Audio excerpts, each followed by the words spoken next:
할렐루야. 잠을 잘 주무셨습니까? 수고하고 무거운 짐진 자들아 다 내게로 오라 말씀하십니다. 현대인들이 잠을 못 자는 이유 다 스트레스죠. 스트레스는 뭐 짐 아니겠습니까? 수고하고 무거운 짐. 근데 예수님이 확실하게 말씀하시는 오늘 아침입니다. 수고하고 무거운 짐 있느냐? 나에게 가지고 오라. 오늘은 우리가 승리하는 날입니다. 왜? 우리는 짐을 먼저 던져드리고 시작을 하니까요. 남들은 회사 가서 짐을 얻어오죠. 현장에 가서 짐을 얻어오는데 우리는 짐을 주님께 내어 드리고 출발합니다. 여러분은 가벼운 사람이에요.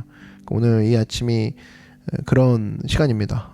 주님 앞에 짐을 던져드리고 주님이 주시는 화평과 새 힘을 가지고 시작하는 능력 있는 오늘 새벽 아침이 되길 바랍니다. 제가 기도하고 오늘 말씀 가운데 함께 나아가지요.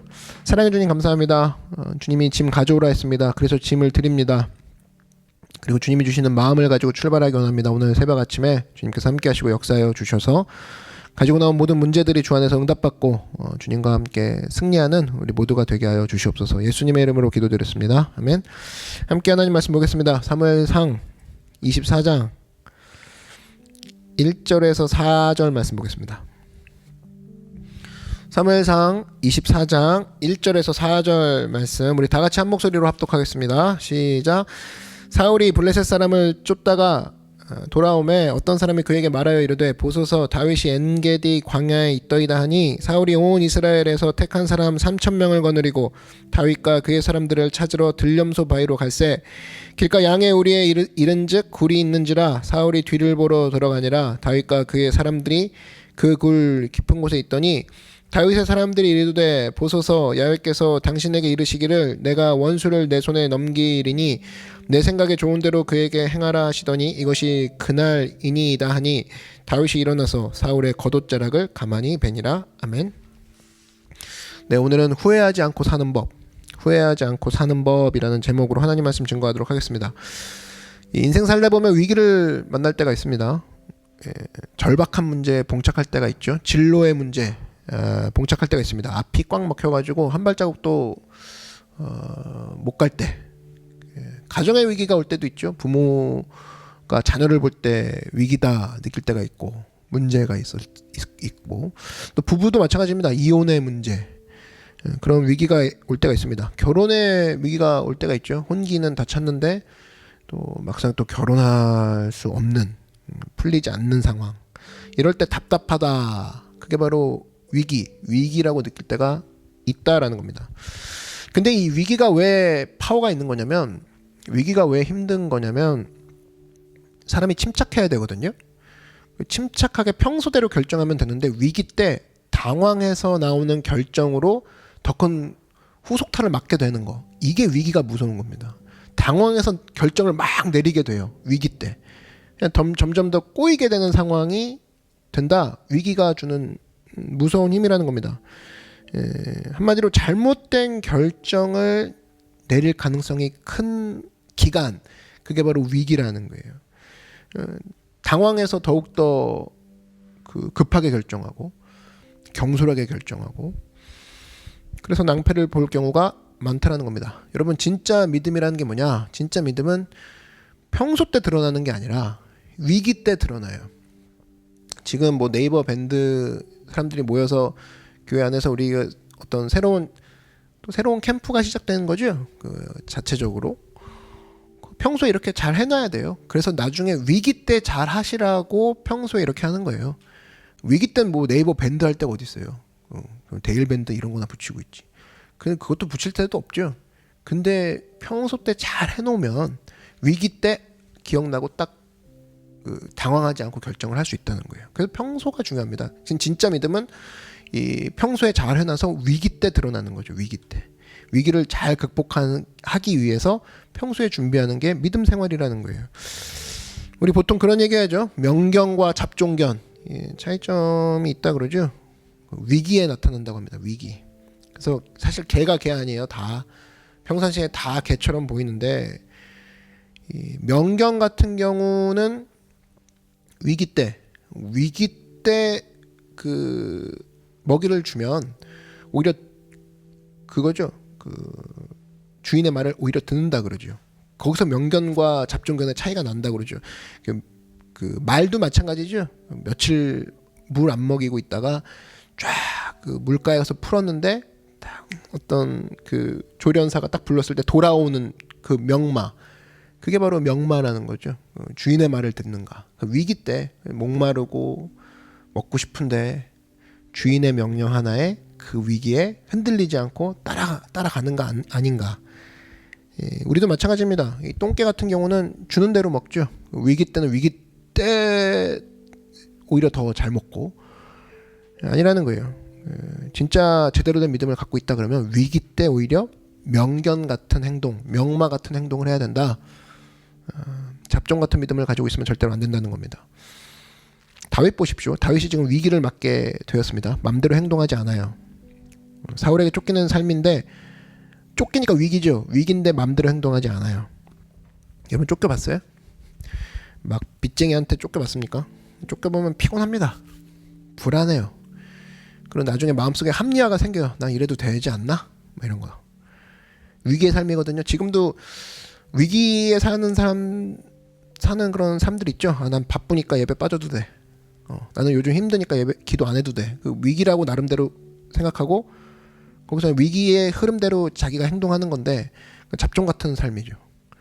위기의 삶에서 우리는 항상 그 생각밖에 없거든요. 하루라도 이 위기에서 벗어나고 싶다 이 생각밖에 없는데,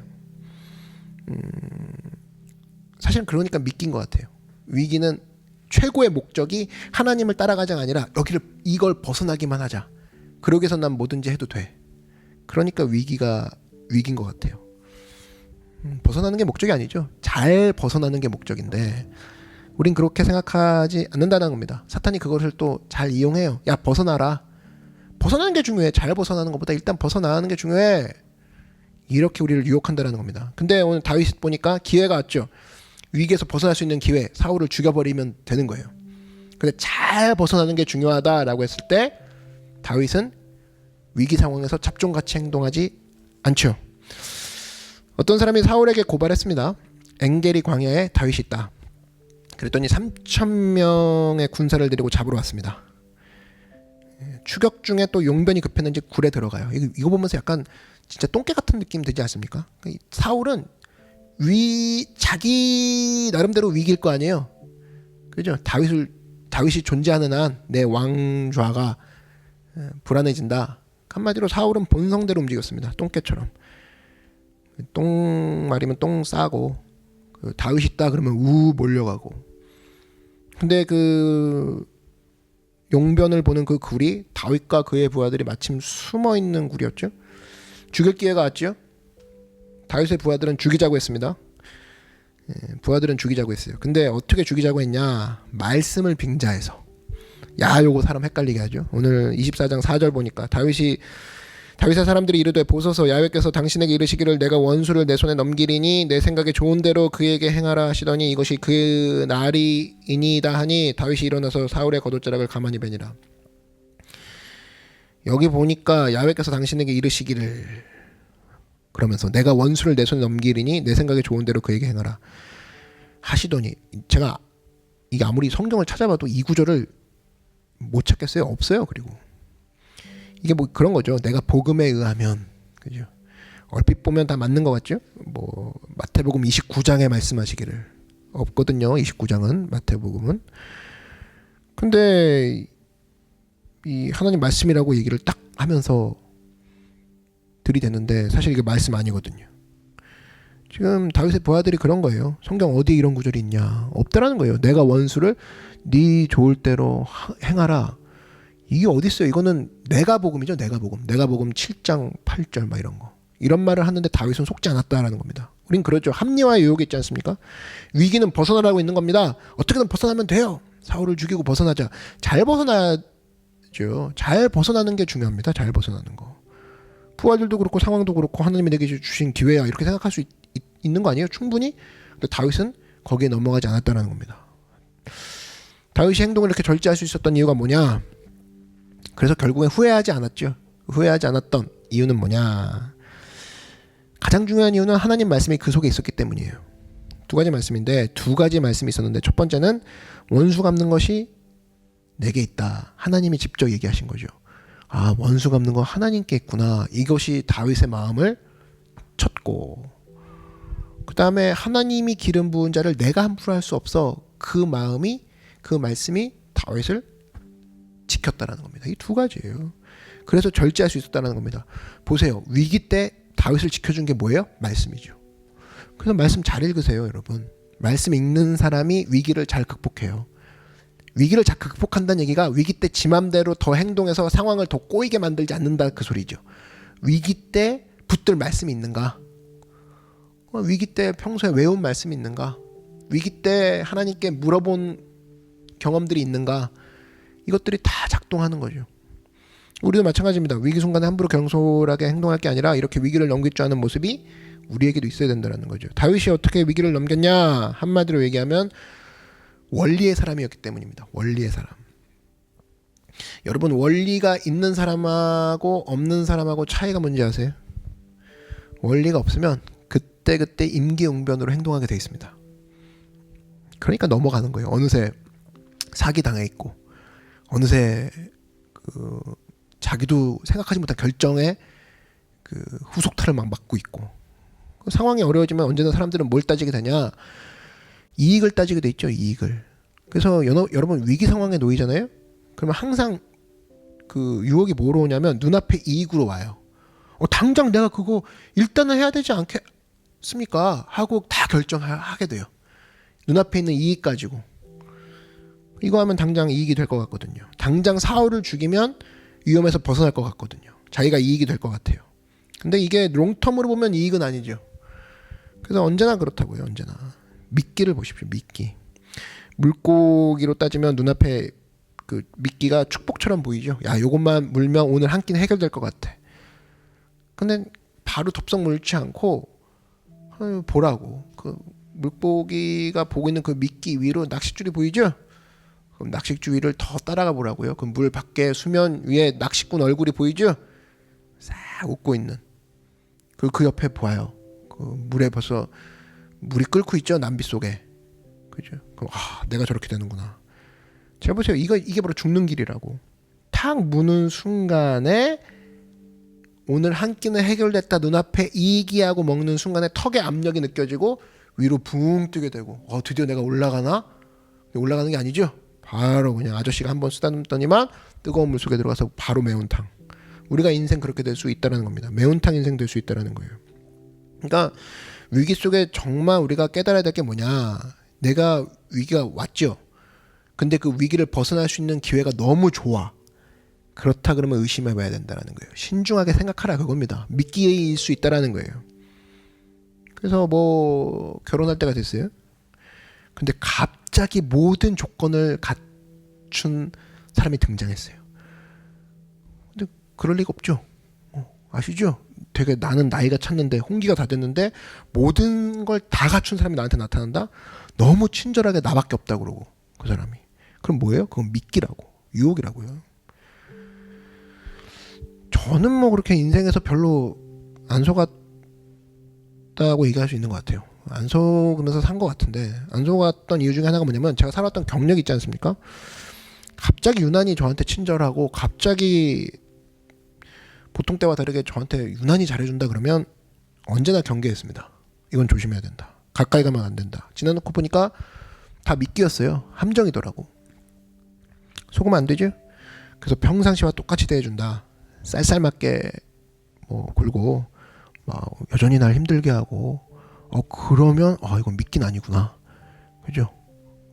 그런 것들. 그래서 어떤 때는 애쓰고 힘쓰고 노력해서 좋은 관계를 맺는 거, 이게 건강한 거지. 갑자기 막 내 상황이 눈앞에 갑자기 기적과 같은 일이, 그런 사람이 나타나고 이런 일은 없다. 근데 오히려 관계 가운데 맞춰가고 조율하고 또 싸우기도 했다, 다투기도 했다. 그렇지만 다시 대화로 풀고, 이게 정상적인 관계죠. 근데 삶 속에서 너무 좋은 조건이 갑자기 들어온다. 미끼라는 거죠. 유혹이라는 거예요. 여러분, 직장도 마찬가지죠. 젊은 사람에게 좋은 조건이 있는 그런 직장을 왜 젊은 사람에게 줍니까? 안 그래요?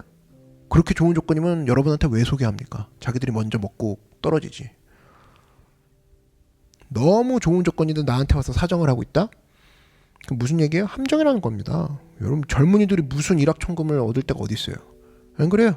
그 윗선에서 그 위에서부터 먼저 차곡차곡 먹고 오겠죠. 경력직들도 있고. 그럴 리가 없다라는 거예요. 그래서 위기 순간에는 언제나 함정 파는 사람들이 많다. 로또 같은 길 막 제시하고. 그래서 여러분 너무 쉬운 길이 내 앞에 있어요? 그럼 속지 마십시오. 미끼예요. 함정이에요. 롱텀으로 보면 완전한 불이익이라고. 완전한. 눈앞의 이익은 무조건 함정이다.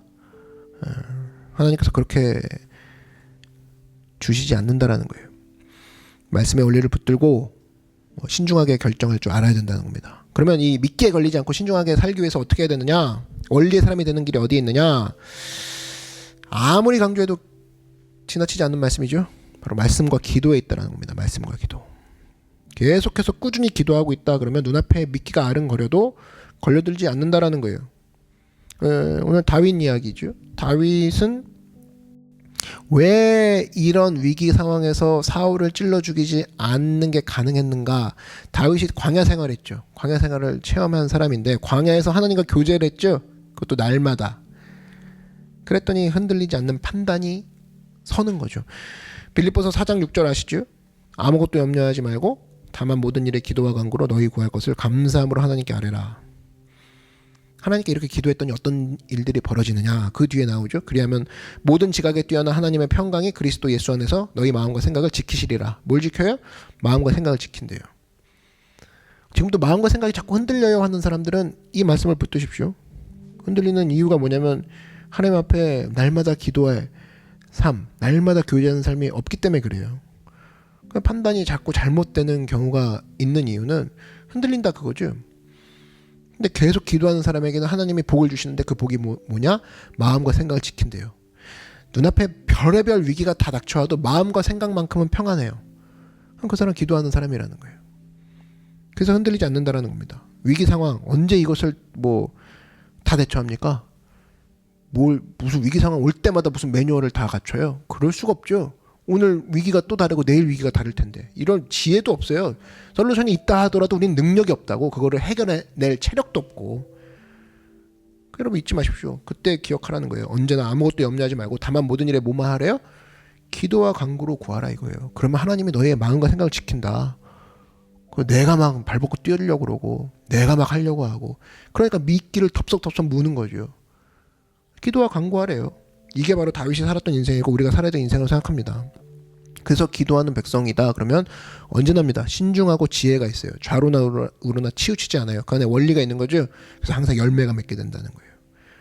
여러분 항상 이 원리를 가지고 미끼 앞에 흔들리지 않고 항상 깨어서 승리하는 기도하는 믿음의 신실한 종 되길 바랍니다. 또 한 가지 다윗이 승리할 수 있었던 이유가 뭐냐면 이 가슴속에 하나님 말씀이 있었기 때문이라는 거예요. 시편 119편 9절 보니까 청년이 무엇으로 그 행실을 깨끗하게 하리까 주의 말씀만 지킬 따름이니이다. 청년이 행실을 깨끗하게 하는 길이 어디에 있느냐? 가슴속에 하나님 말씀만 붙들고 따르는 마음. 말씀이 그 가운데 있으면 청년의 행실이 깨끗하다. 그 칭함을 받는다 그 얘기죠. 다윗이 흔들리지 않았던 이유 심판 하나님께 있어. 그리고 내가 어떻게 하나님이 기름 부은 바를 죽여 그 마음을 붙들었더니 겉으로 드러나는 행동이 성경이 칭찬하잖아요. 그 행동이 깨끗했다 그러죠. 두 가지 말씀의 원칙이 딱 지켜지는 거죠. 그러니까 행동과 결정 다 돼버리는 거죠. 말씀이 있었더니 마음속에 말씀을 잘 붙잡았더니 행동이 되고 결정을 할 수가 있다는 거예요. 그럼 그 삶이 명쾌한 삶이 되는 거죠. 우리도 마찬가지입니다. 진짜 중요할 때 내릴 수 있는 지침, 원리다 그러면 하나님 말씀 아니겠어요? 말씀이 있다 그러면 행동이 딱 나오죠. 말씀이 있다 그러면 결정이 딱 나오죠. 그래서 위기 상황이 오면 물론 그 전부터 해야 되겠지만 날마다 하나님의 말씀을 묵상하는 훈련이 돼 있어야 됩니다.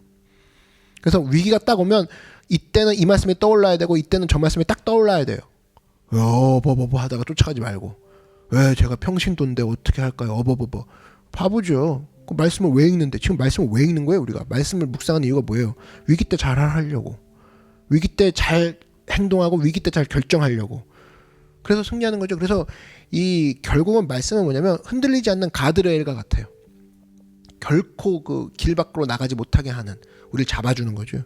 확실하게 하나님 말씀이 딱 떠올랐더니 어때요? 그때 내 마음의 의심의 반이 딱 사라지고, 또 하나님 말씀을 딱 떠올렸더니 그때 내 마음속에 의심의 반이 또 사라지고, 또 내가 읽었던 말씀 중에 또 하나가 딱 나에게 강하게 박히면서 나머지 있었던 의심 반쪽마저도 딱 사라지는. 그러니까 명쾌함만 남았으니까 이 사람은 행동하고 결정하는데 전혀 머뭇거림이 없죠. 말씀이 하나 딱 떠오르고 의심 하나 3분의 1 떨어져 나가고, 3분의 2의 의심이 또 말씀 하나로, 말씀이 떠오를 때마다 의심이 뚝뚝 떨어져 나가고. 그러니까 의심이 없으니까 더욱더 행동할 수 있는 거죠. 하나님 말씀 뭐 3구절 사실 필요도 없죠. 1구절, 2구절 정도면은 내가 어떻게 행동해야 될지 명쾌하게 나오죠. 주의 말씀은 능력이 있으니까.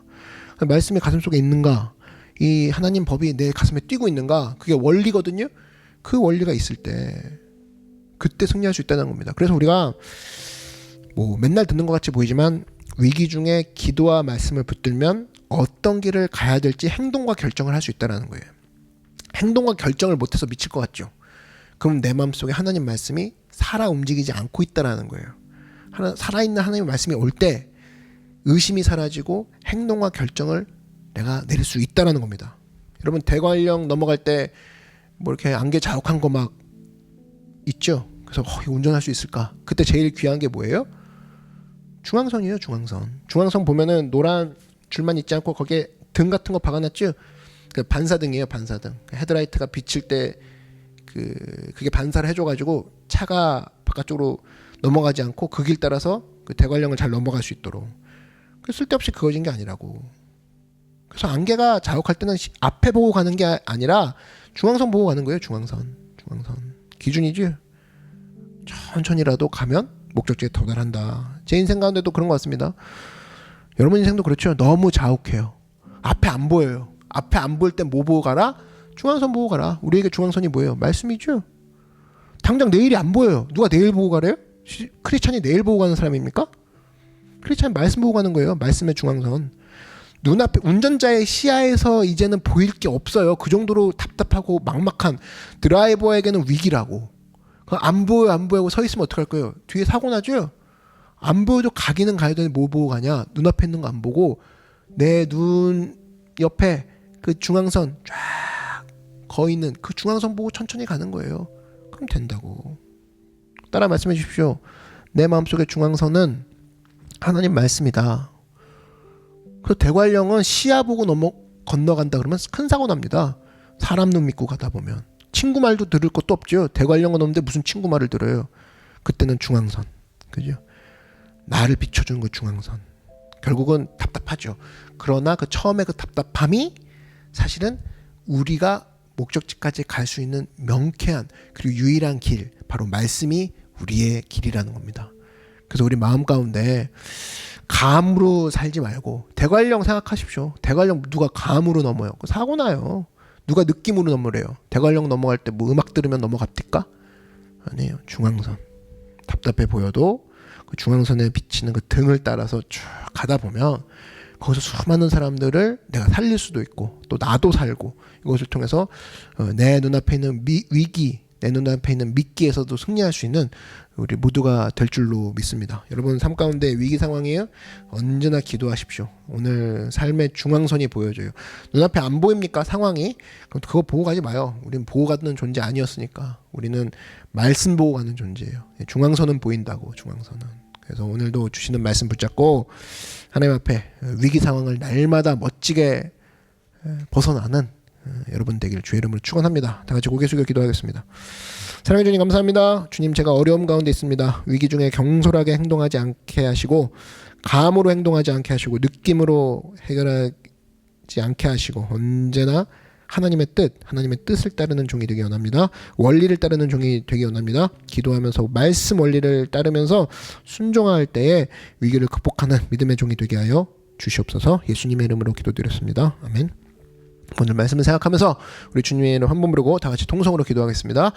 주여, 사랑해 주님 감사합니다. 오늘 우리가 답답하고 어렵고 위기 가운데 있습니까? 내일의 상황을 보고 가는 존재가 아니고 앞에 말씀의 중앙선